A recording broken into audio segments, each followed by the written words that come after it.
Evening everyone! Nandito na naman kami for another Go Live. As you guys can see, meron kaming special guest for tonight. And I'm sure na mai-inspire kayo guys kahit this is just a quick Go Live. But before that, gusto ko lang ipakilala yung sarili ko. Ako po si Maria Abigail Fabian from Ontario, Canada. And I am a digital business owner full-time. And so let's go to Ate Grace. Hi, everybody. My name is Grace. I'm based in Canada, originally from the Philippines. Welcome po ulit sa another episode ng aming Go Live. We have a special guest tonight and ang ganda po ng story niya. So, stick with us, pakinggan nyo at baka ma-inspire din kayong magnegosyo. Thank you. Ikaw naman, sino magsusunod? Back to you, Coach Abby. Go, Ate Lorna. Hi everyone! Good evening, good morning, good afternoon, wherever you are around the globe. We are pleased to have this amazing guest speaker here that we're going to interview our very own Coach Lizelle. So, hopefully may mga aral na mapulot kayo sa kanyang isi-share sa atin tonight. By the way, my name is Lorna. I am a mom, a wife, an RN for over 2 decades, and a proud digital entrepreneur. I joined this business because I want to have my own freedom, especially my time freedom for my kids. Back to you, Coach Abby. Yes. All right. So tonight, ang guest natin ay nasa Philippines ngayon. Dito talaga siya originally sa Canada. Pero dahil sa digital business na to guys, nakakapag-bakasyon siya. Ewan ko lang kung mag-stay na siya talaga doon. But she's been there for a couple years, I think. And because of this business, nagagawa niya yan guys. So ngayon, she will introduce herself and let's move on to the question and answer after that. Go ahead, Coach. Hello, everyone. My name is Lizelle. I'm a mom of one, a mentor and a coach in the business, and I've been doing this business for more than 7 years now. And like what Coach Abby said, nandito ako sa Philippines, but I'm based in Canada. So dito ako nagtatagal sa Pilipinas, nagta-travel, and yun yung nagagawa ng online business namin kasi yun nga, medyo matagal na din akong job creator kaya nakakapag-travel anytime. Yes. Then, So, ilang taon ka na coach na job creator? 7 years. Yeah. Oh, galing. wow. Diba? Galing. Oh, wow. So, Galing. hindi natin yan magagawa kung hindi ka talaga nag-income dito sa digital business. Can you imagine kung nasa bahay ka lang tapos sinasabi nila na this is not legit, this is not true? Yeah. Paano mo masusustain yung buhay mo, yung kakainin mo araw-araw and everything, magpapaaral ka pa, right? So, this is real, guys. Oh my gosh. So, let's go to Ate Lorna to ask the first question. Okay, Coach. Ito yung tanong ko sa'yo ha. What was your biggest dream in your life that gives you a turning point to start looking for a different opportunity? Nurse ka na, di ba? So, yeah. Actually, I was not looking for different opportunity that at that time kasi I used to work in a pharmaceutical company and it was very tiring kasi yung physically, mentally, emotionally as in talagang nakakapagod. Alam mo yung nagbubuhat-buhat ka tapos akala ko nga dati may sakit na ako sa puso kasi alam mo yung hindi na ako nakakahinga ng masyado. Parang kulang na yung yung hininga ko hanggang dito na lang kaya nagpa-check ako. Sabi wala naman tapos sabi, may nag-suggest sa akin na pumunta daw ako sa Cairo kasi baka lang daw masakit lang daw yung likod ko. Tapos sabi ng Cairo, yun, nag-graduate lang yung sa likod mo sa chest. Oh. Tapos sumikip na daw yung parang may muscle something here. Tapos yun, yun, lang. Kasi sa sobrang pagbubuhat, yung heavy lifting talaga, nakakapagod yun. Tapos lakad ka. Wala talagang pahinga. So yun yung turning point ko na sabi ko, sige, pursue ko na lang yung nursing career ko dun sa Canada. Kasi nga, di ba, alam mo naman, pag nurses ka sa Canada, in the USA, other countries, syempre, you get a high salary. So sabi ko, sige, nag-exam ako, pinasa ko yung mga credentials ko, and I took the exam. Itong tuwa ako kasi one time na, pumasa ako. And I thought that was my breakthrough na. Yun lang yung alam ko kasi I had no online business experience eh. I was not good with computers. Hindi ko in-imagine na mag-online business talaga ako. Kasi super shy din ako sa camera. Ang Facebook ko dati, super private yan. Naka-turn off pa nga yung search engine dyan eh. And ako naka-add ng iba't ibang mga tao. As in, super private siya. And camera shy nga, and nagpo-post ako very rare, yung paminsan-minsan lang talaga. Tapos one time, yung habang nag-Facebook ako, doon ko nakita tong business na to. Sabi ko, parang ang ganda. Tapos syempre ako ay pagod na rin, like what I've said, exhausted ako sa trabaho. Someone is So yun, exhausted ako sa trabaho, tapos I need to pursue my nursing career niyan na kahit mapagod man ako sa trabaho, at least malaki yung yung sasabihin ko. Yun. Yun, yung nung nakita ko yung advertisement, sabi ko, parang parang ang ganda. So I tried, and then I registered the free webinar. Dapat doon the webinar right away. And then doon ko napanood na kung paano talaga nabago yung buhay ng mga tao na nag-present sa webinar. Paano nakakabuhay nila dahil sa business na to. Tapos nakarelate ako doon sa mga pains and struggles. Webinar lang talaga na walang masyadong time sa family. Kasi yung anak ko natin, 2 years old pa lang siya. So talagang tapos nag-overtime pa ako dati kasi my salary was not enough talaga. Pero alam mo yung kahit overtime ka ng overtime, hindi naman talaga naging sapat eh. Tapos nag-file up yung yung utang ko sa credit card kasi syempre, I grew up in a poor family. Tapos pag may mga emergency, syempre akin lahat yun. So, syempre, yun, hindi naman sapat din talaga yung salary. Kaya nagagamit talaga yung credit cards to the point that I had 5 credit cards na halos na max out talaga yun. Sabi ko, kaya yun yung nag-push talaga sa akin to start this online business opportunity. Kasi I saw those people in the webinar, how their lives have changed because of this online business. So yun, start ako at yun yung hindi ko talaga yung back to the question of sister na hindi ko talaga hindi talaga ako naghanap ng online business opportunity. Ang inano ko dati to become a nurse. Pero nga sa business na to, yung sabi namin kanina, 7 years na akong job quitter. Nag-start ako sa business na to on April 24, 2018. And naging job quitter din ako that year din, same year din. O, 'di ba? Yung nasa bahay ka na lang. Galing. Kasama ko na yung anak ko. Ako na yung nag-aano sa kanya, nag-prepare ng lahat-lahat. Tapos yung nasa bahay na hindi ka na napapagod, wala ka nang binubuhat ng mabibigat. Tapos yung, alam mo yung, hindi ka na puyat. Wala nang alarm clocks. Wala nang stress, nakakapagpahinga na, Yes, yun yung maganda talaga, yung nakakapagpahinga talaga. Yung hindi na pagod, hindi na puyat, mas malaki na ang kinikita, nasa bahay na lang. O, lahat, yun eh. Yun ang gusto yata ng lahat. Kaya, ang dami ko nang sinabi. So, yun sa totoo lang, Coach, parang sinabi mo na yung question ni Ate Lorna is, wala ka talaga yung as in na dream or like plano na maging online business owner. Pero siguro talaga yung plano ni Lord sa'yo iba. Right?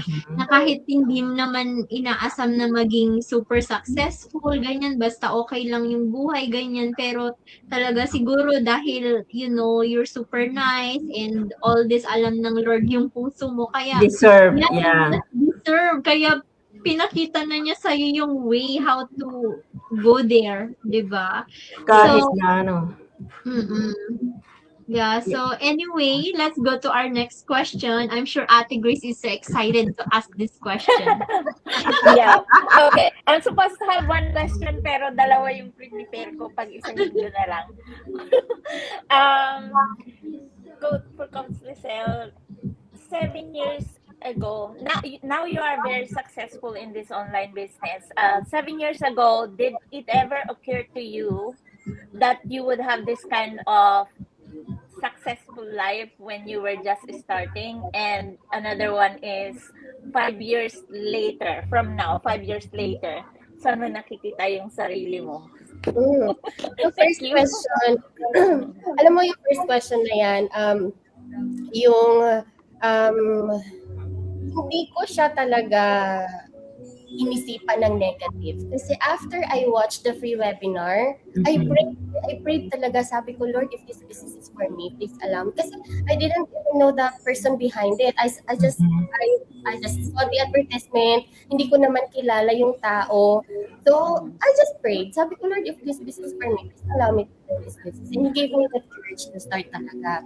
And kaya, since that day na nakita ko tong ad na to, na nag-join ako sa business na to, very positive na yung mindset ko. Sabi ko, ang market natin is worldwide. And then we have the system that will operate the business 24/7. And you will do your part. You have to be consistent, you have to be active, you have to put your effort. Kailangan yung mindset ko, I did not even think ng mga what if, nag-rely lang talaga ako dun sa prayer ko. And then, kaya, ang nangyari, 3 days after kong ni-launch talaga tong business na to, as in officially, ni-run ko yung business natin, 3 days after, I got my first result talaga. And she started her business. And yung simula nun, yung results. Tuloy na talaga yung results. Kaya, doon talagang yun syempre, quit talaga yung full-time job ko. Tingnan mo nga naman yung mo, coach, ganda. As in, kahit may plano ka, pero iba yung plano ni Lord. Yeah, and then, yung second question naman, 5 years after, actually, nakikita ko na talaga, di ba may mga, may mga milestone tayo, may mga milestones tayo. At hindi na siguro aabot ng 5 years, maybe 5 years, maybe next year or this year, God willing, a-achieve ko na yung isang rank, is one of the highest ranks natin na may lifetime bonus na talaga na monthly, na fixed na talaga. Kaya maraming yun, exciting, alam mo yun, ma-reach ko na yun,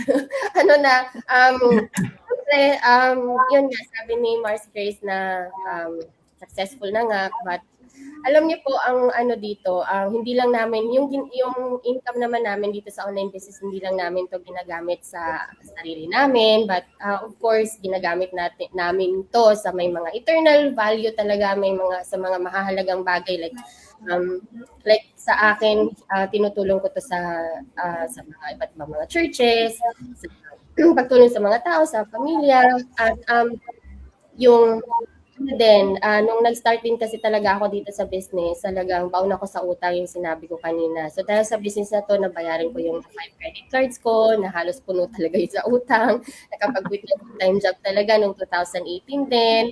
At yung, alam mo, dito kasi sa Pilipinas, yung sinabi ko kanina na lumaki ako sa mahirap na pamilya, yung bahay namin, it's like bahay kubo.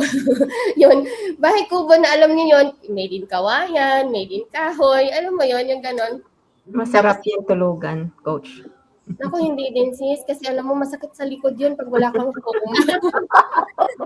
Yung alam mo, yung banig lang at yung, alam mo yung mosquito net, kasi nga, wala ka namang ipon. Oo, tas electric fan namin, isa lang.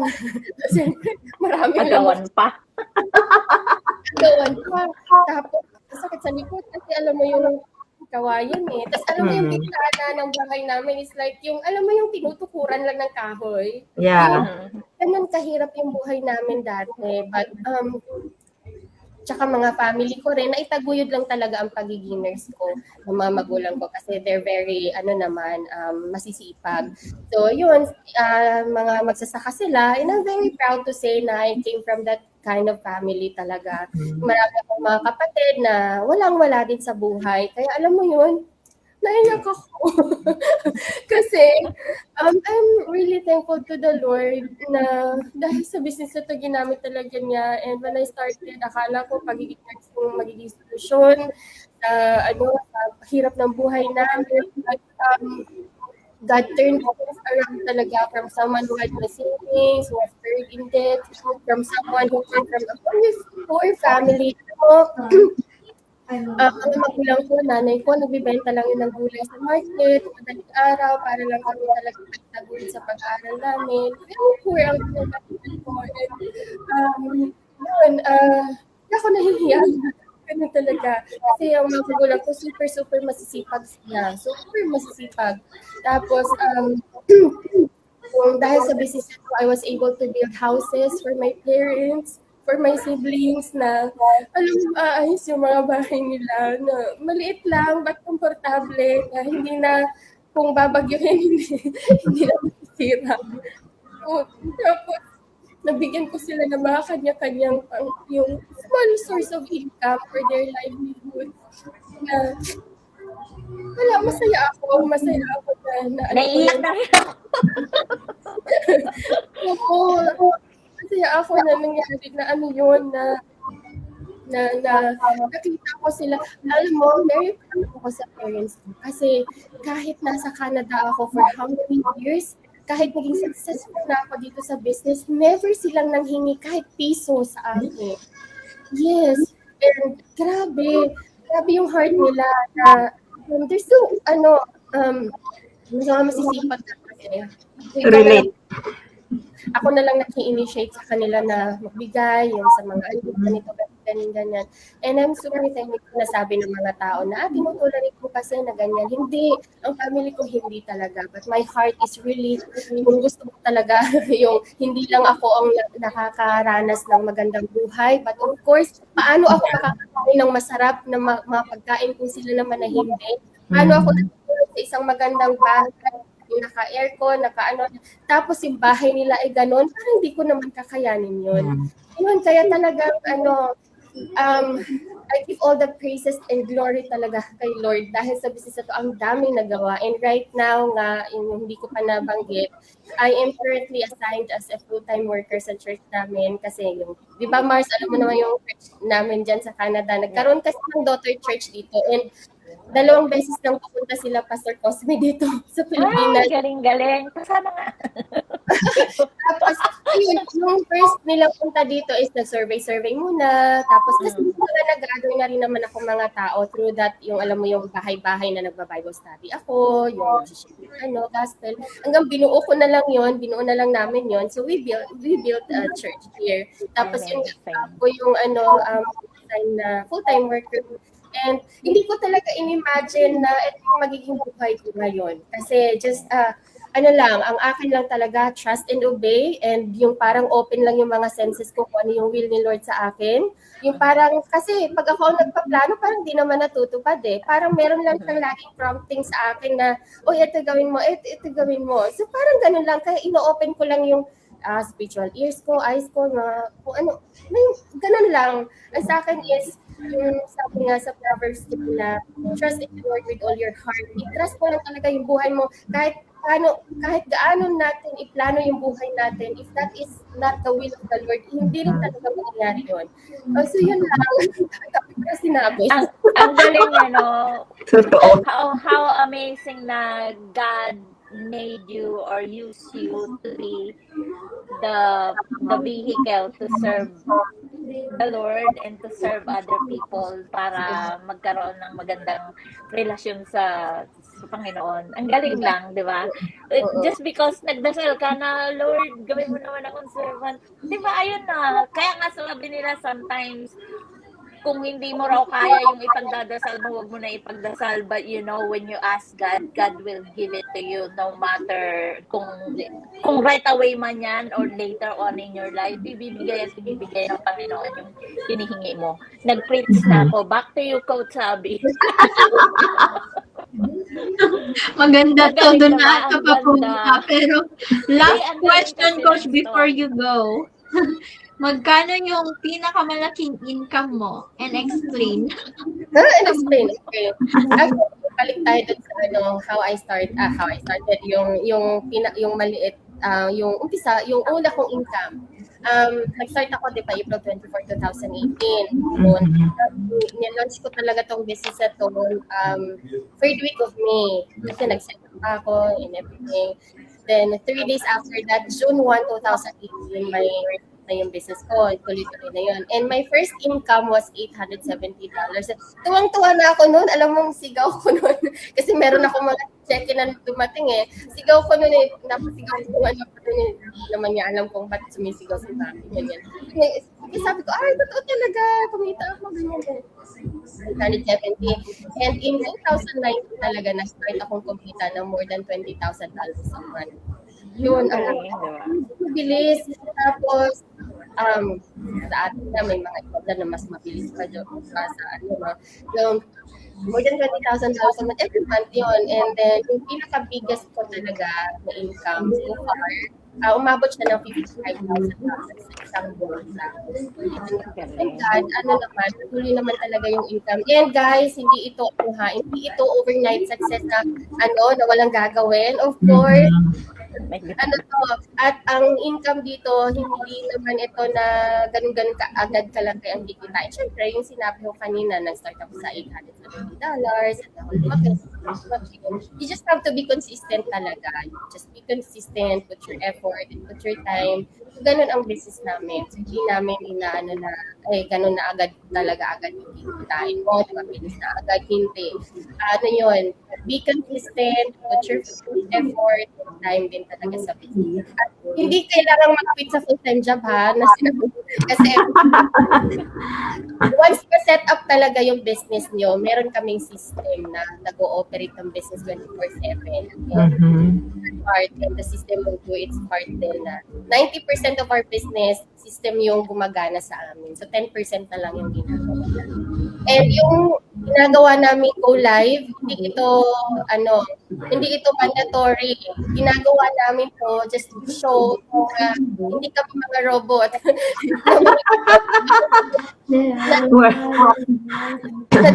This legit. It is 100% legit na nagpa-file kami ng tax. May mga tax write-off kami sa business. Meron kami mga refunds na nare-receive. Mga medyo super laki na talaga ng mga income. May possibility na magbabayad ka na dun sa mo. Pero maliit lang din naman. Nare-receive mo sa iyo. Yun lang po. Thank you so much. Thank you so much, Coach. Super grateful kami na pumayag ka dito sa Go Live. Lagi kang busy. We are so thankful. I know and I claim na maraming na-inspire. And if you guys are listen to this live tonight, we are inviting you all to watch our free webinar para malaman nyo kung paano magsisimula at paano mag-work yung business. And it is a free webinar. If you don't like it, you are free to walk away. But it's good to check it out, guys. Kaya rin kami nagla-live kasi gusto namin i-share yung blessing. Katulad ni Coach Lizelle, she is very passionate about sharing this blessing kasi nakita nyo naman na talagang nabago talaga yung buhay niya dahil dito sa digital business. So, anything else, guys? I think that's it. Anything that you guys want to add? I think Manood na kayo ng webinar at mag-start na rin kayong how do we call it? Just investigate. Huwag niyong paniwalaan na lang basta what we are encouraging you to check and do your own due diligence. Mga totoong tao po kami, hindi kami mga robot. Yeah, sometimes we use AI, but right now kung ano yung nakikita nyo, ito po kami. At saka, legit yung negosyo namin. So, check it out para mabago din po yung buhay nyo. Huwag niyo munang husgahan. Yeah, kung hindi niyo pa napapasok or nakikita yung community namin kasi kung mga hanggang haka-haka lang kayo or negative thoughts, talagang walang mangyayari sa buhay ninyo. So, give yourself a chance to look into it. Anyway, you are not committed. We are not pushing you guys to join us. Sinishare lang talaga namin anong potential na maibigay ng business na ito sa buhay niyo. All right. Thank you so much, Thank you so everybody. much. And we will see you Thank you, again next Thursday. Coach. Thank Bye, you, Coach everyone. Sel. Bye. Bye.